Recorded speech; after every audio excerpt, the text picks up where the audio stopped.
Welcome to the Tactics Talk for the final game of the season, West Ham at home. Lox, welcome to the show.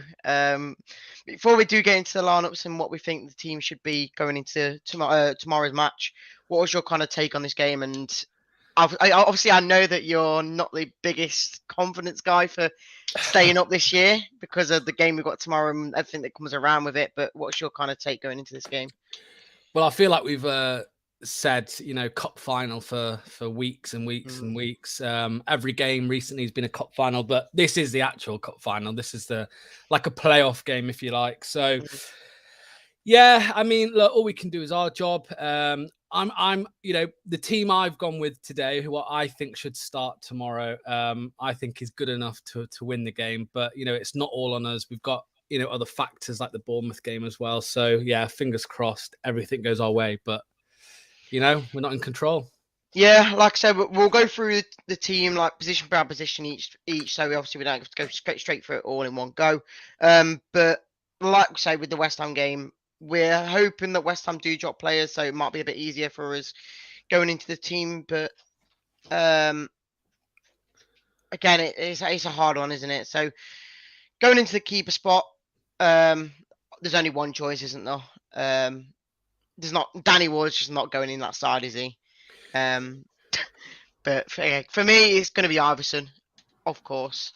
Yeah, mate, I'd completely agree. I think, he's not been 100% convincing since he's been in the team, but there's been a clear improvement on Ward. It's interesting, actually, to think how many points extra we might have if Iverson started from the very beginning. Yeah. But it's a no-brainer. He has to start, and he will start. He will start tomorrow. Yeah, he's got. I think he's the only one to pick. With Schmeichel, obviously, a few weeks ago in the Monday Night Football stuff, saying that he's basically his kind of prodigy, doesn't he say? It's like he's their man to train him up and whatnot. So he's finally got his chance. And like you say, if he got into the season, if he got the first man in the net for the whole season, we might not even be in this situation right now. But again, we can't put all the blame on Danny Ward. There's so many factors to worry in this position, but Iverson has to be in that side for me. So going into your defence then, Lox, left back and right back. Any changes from Newcastle? Is there any difference, or are you going to more of a back four instead of a back five now? Yeah, I was thinking, maybe do we go to like a back three and have these wing backs and all this, but I think it's too late in the season to be experimenting too much. I'm going to go with a solid back four. It's not going to be as defensive performance as it was against Newcastle. So, but I think these are the same fullbacks that started in the Newcastle game. So I'm going with Luke Thomas at left back. Okay. Reason for that is just because he's going to be here next year. We all know he lacks quality at times, but I think, he shows a lot of fight. So I want him to start there. And then at right back, Timothy Castagna again, not the best of seasons, but Ricardo Pereira isn't. Is he back on the bench? He's not fully fit, is he? He's not 100%. No, but if I went into my team, I know who'd be in my side. So right, okay. Well, yeah, there's my fullback. So let's see yours. So on my side, I am going for Christiansen. I just think we need all the fight and passion we need in the team. So for me, he has to be in that side. Yep. And then on the left back, I'm going to go Ricardo Pereira. I don't know if I can spell his name out. I'll just put Pereira. There we go. Yeah, they're my two fullbacks. I think they're our best two fullbacks we've got. Obviously, if JJ was fit and he was in the side that we could put him in, JJ would probably be in that side. But for me, we need to put the best team out there we can. I wouldn't say the best team. I'd put the one who gives the most passion. And I think Ricardo always gives 7 out of 10 when he's on fit enough. As much as Christensen likes a bit of a dirty challenge at times, he has to be in there for me because he came to the club knowing that this could be the situation. And if we do go down, he's not going to leave, is he? So for me, he sticks in there and hopefully does a job. And I think Christensen also is one of these the January signings that I think they actually have relegation clauses. Him and Suter. When I say relegation clause, I mean in terms of like a pay cut. So yeah, who knows what will happen there? But yeah, I think that's fair, mate. Yeah. Anyone got any more comments in? Callum, welcome. Andy says attack, attack, attack, no surrender. Exactly. That's what even Dean Smith said. He said that we've just got to go guns blazing tomorrow and hopefully get the goals. There's no point defending, really, is there? Rob says Luke Thomas Christensen has been horrendous recently. Oh, it's a hard one because, again, if you don't put Luke Thomas in and you don't put Christensen in, who do you put in left back? Do you put Ricardo Pereira on the right and put Castagna in the left? I don't know. It's just a really hard one. Yeah, I think I've been. It's been frustrating with Christensen because like he definitely looks like the best out of the three signings. To be fair, when they all came in, and I'm sure look, he's young. He's got a lot of a big future ahead of him. But yeah, I just don't think he's been good enough recently. He's great going forward. He is. He's really good going forward at the overlap. So. But yeah, it's a tough one. We're now picking from the best out of a bad bunch. Like that's our job now, Reedy, in this tactics talk. So yeah, you're right. Anyone else coming in? Derek says a solid back four. We are talking Leicester here. I don't think that's going to happen, mate. But you never know. Christensen was a massive gamble when we bought him. Yes, but I think the first couple of games we really did get stuck into actually being a big fan of him. He's only the couple of recent games where it's probably got a bit too much pressure on him to defend and do well, and he's maybe crumbled a tiny bit. But again, I'm still going to back him. I think he's probably one of our best left backs. And like I say, if we do go down, the likes of James Justin might even go to a bigger club in the Premier League if we do go down. So. Christensen's should be our first choice, in my opinion, anyway. He's linked to Roma, isn't he? JJ? Yeah. I mean, Roma loves all the English players, doesn't he? So, going into the back two then, centre back roles, Lox. What is your kind of take on this? Are you dropping one of the three from the last game or not? This is probably the hardest part for me because obviously, it'd be a bit easier if I was going with a back five or a back three because I've got three to choose from, but now I've only got two. So I'm going with the back four and I'm going to put Suter in for sure. Okay. He hasn't played much under Smith. Weirdly, he did all right when it went, before Smith came in. He was okay. But I think against Newcastle, he was good. It's the height as well. It helps us with set pieces and crosses. And then this next one is a controversial one because obviously Johnny Evans played against Newcastle. He did come off. But apparently he is fit for this weekend. But I am going with Fass. And that, again, it's controversial because Fass has really, really not been great. Obviously, with Soyuncu injured. I don't know what it is, really. I just think that with Johnny Evans, there is a liability sometimes with picking up another knock in the 5th minute. It's like bingo, isn't it? It's like you're trying to guess what minute Evans is going to get injured in. So I'm just going to go Fass with a bit of like stability, if you like, because he has, albeit not very well, but he has been in that back, in the back line all season. So I'm going to go for him. Yeah, again, I'm going to just go straight up and say I think I picked the same two. Evans at the back for me. Everyone knows I'm not a fan of him. How he comes back into that side, I don't know. As much as he's got the word captain with him, and he's probably one of the most experienced players, for me, he's just too slow. Every time you see him on the ball, he just literally has the ball on his feet. He's not moving. Yeah. Just move. If you move, even a Marty does it. He moves on the ball and gets a bit more creativity going. He literally just stands there and expects people to come to him. And for me, he's just a bit too old for that now. So the two younger guys in Suter and Faze does go straight into that back line for me. And I thought as much as Suter's not been playing recently, he did brilliant against Newcastle. His height was brilliant, like you say. Obviously his pace isn't the greatest, but when it comes to defending, he knows what he needs to do. So for me, it's the same back two as you. Yeah, I mean, there's no doubt, though, that if we're 1-0 up or something towards the end of the game, Evans has to come on because when we are trying to put in a defensive shift, I'll agree with that. He's great at that in terms of organisation. He's very vocal. But in this game, with how I think we're going to set up, I think that's probably the best. Yeah, I agree. And like if you are winning in the say like the 50th, 60th minute, maybe it is a bit. I wouldn't say go to a back five, but I'm talking like 80th minute, like 85th minute. Yeah. Then I think back five. But yeah. That's fine. Okay then. So we'll go into the midfield. I don't know if your midfield is near enough the same as mine. But the likes of Ndidi is out. If you did not know that. Dewsbury Hall is in contention for starting 11 spot, which is good news. So going into your first midfielder spot, Lox, who are you picking?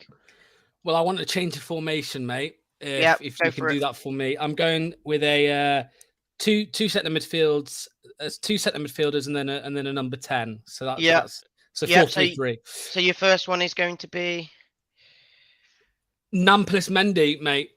He has to come in for me. okay. Again, another player like Suter that's been out of favour since Smith came in. Yep. No idea why, because this season he's been miles clear of Ndidi and Samari. I agree. And then next to him, again, another one. These are all risks because they haven't played much recently, but I'm going for it. Kiernan Dewsbury Hall. If he is fit, for me, he's got to start. I don't know the exact stat. There is a stat going around. You might know it. Is it like basically majority of the games that we have won this season, Dewsbury Hall's been in the team, right? He's been in the So either the starting 11. Dewsbury Hall there. Dewsbury Hall. Yeah. Him and Mendy is the two centre midfielders for me. Yeah. Okay. And I think that's much better than Ndidi and Samari, or you know what I mean. No Tillemans for me. No Tillemans for me. Yeah, no worries. Into my team then. It's difficult, man, because in my lineup I have gone for a lot more midfielders than wingers because I'm just not a big fan of wingers anymore. Yeah. So in the defensive midfielder role, it's obvious. Now indeed he's injured, it's kind of I wouldn't say forced changed, but it's a good change finally because now he's injured. There's only one kind of option to pick, unless he picks all the midfielders no one else wants in someone like Sumarin or that. But for me, Mendy goes straight into that midfielder spot, into more the DM role, and then I will pick another midfielder. I'm going to be more into like a diamond situation, like you were thinking of, and I'm going to pick. I'm going to pick Dewsbury Hall. I don't want to copy you, but he's in my lineup. He has to be in there. We've seen a stat that Mendy and Dewsbury Hall have been in 7 of the 8 wins we've had all season. There's no reason why they shouldn't be in there. So now there's a few injuries. Now they're back fit.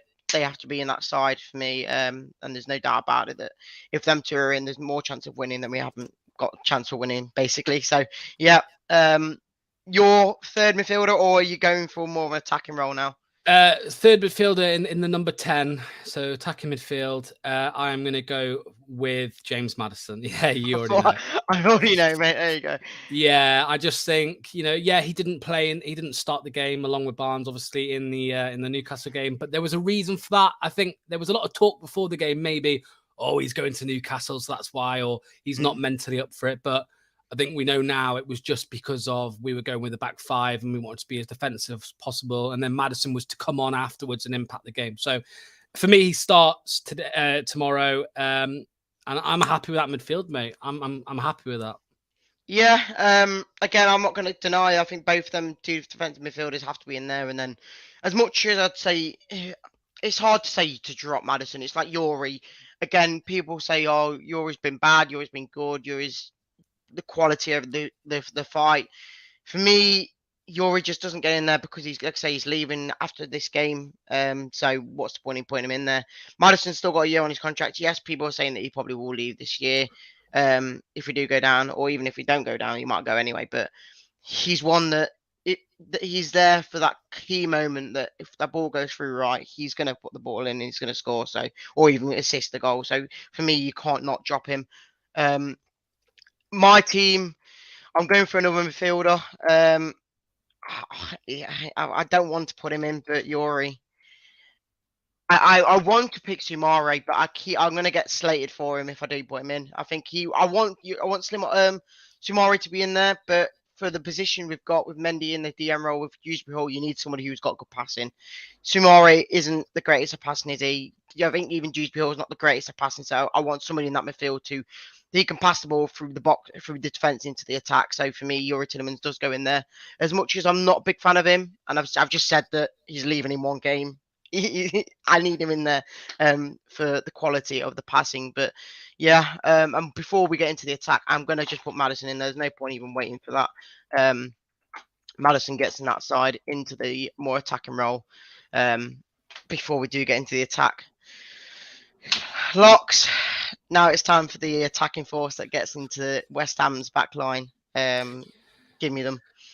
Well, this has been hard. I think.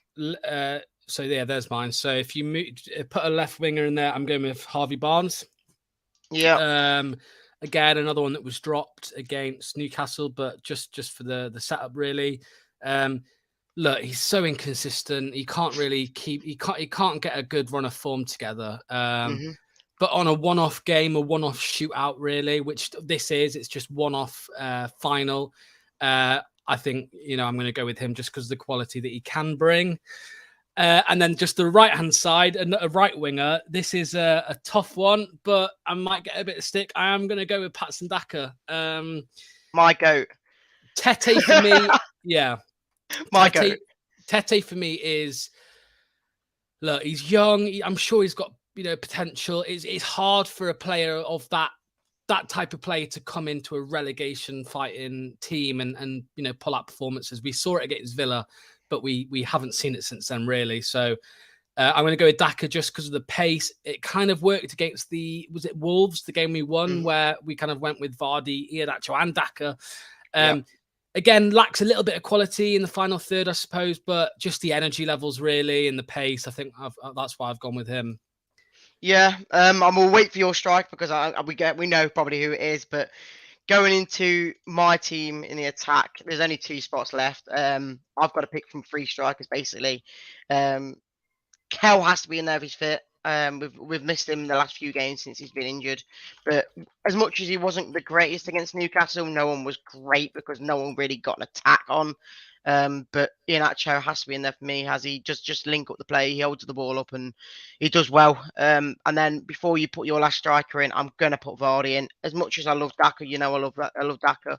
Vardy has his last game this season to just make sure the job's done. And if the job's done and we don't stay up, then it's not our doing. But Vardy, I think if he's on fire tomorrow, I think he will score a couple of goals. But that's my team. Lox, you've got 1 player left to pick. Yeah. Who are you picking? Are you picking? I'm second guessing myself. I'm second guessing myself now, mate. Look, this is obviously tactics talk.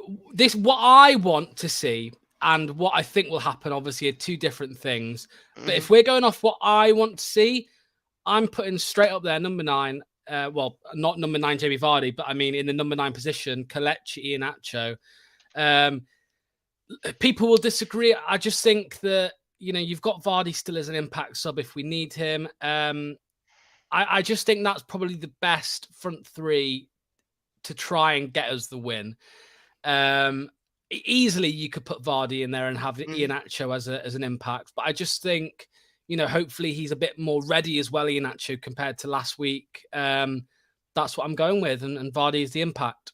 I do agree with you. I said that a couple of weeks ago when we got to the point where we brought Dean Smith in. I said that if we do play with Vardy, I think we're going down because he just wasn't doing anything. But since he's come in, he showed that he has got the passion and whatnot. So that's why I've chosen Vardy over someone like Daka. But I get what you mean with Barnes. As much as he's been so inconsistent, he's a top goal scorer for a reason, and that's all I can agree on. He's a top goal scorer, so you can't not play him, I guess.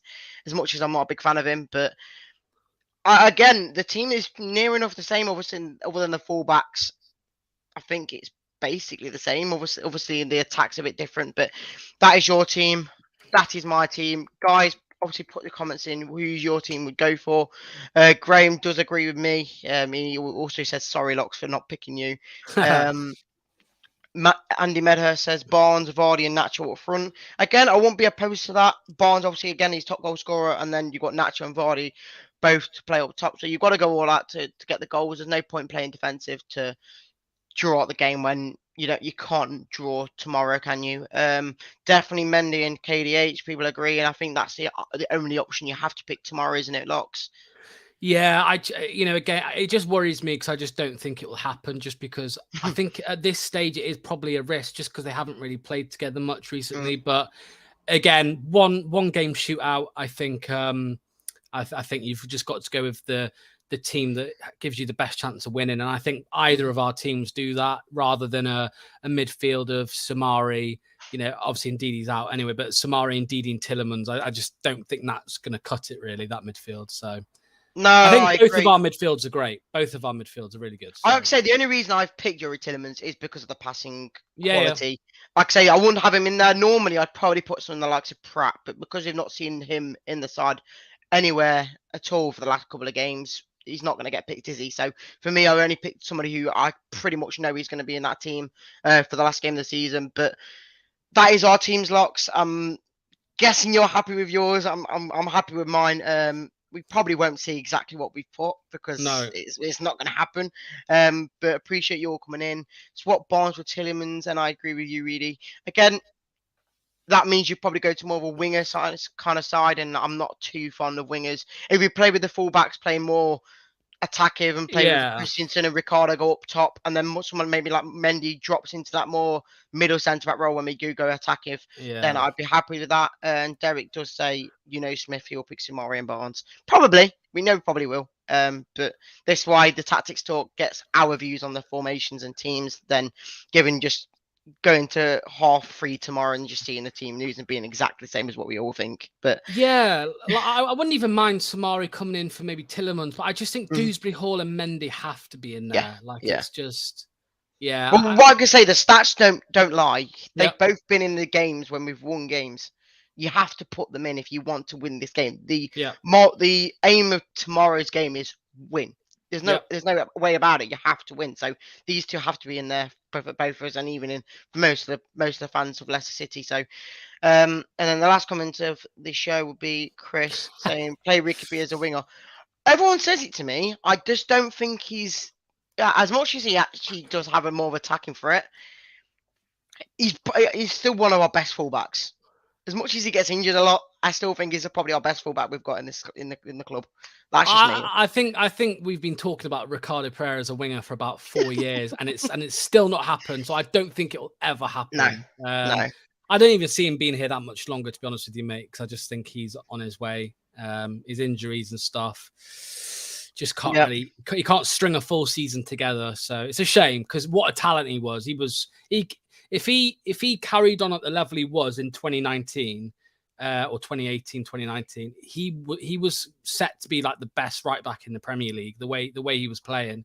And it's just a shame, obviously, that ACL injury. And then since then, it's just been up and down. So, but yeah, I don't think we'll see Ricardo Pereira as a winger ever, let alone this weekend. So, all right then. Right, that's it. That's it for guys. We'll catch you on the next show. Make sure you check to watch along a match preview for Jamie tomorrow. But that's it, guys. Appreciate you all coming on, and we'll catch you tomorrow. Thank you. See you in a bit, guys.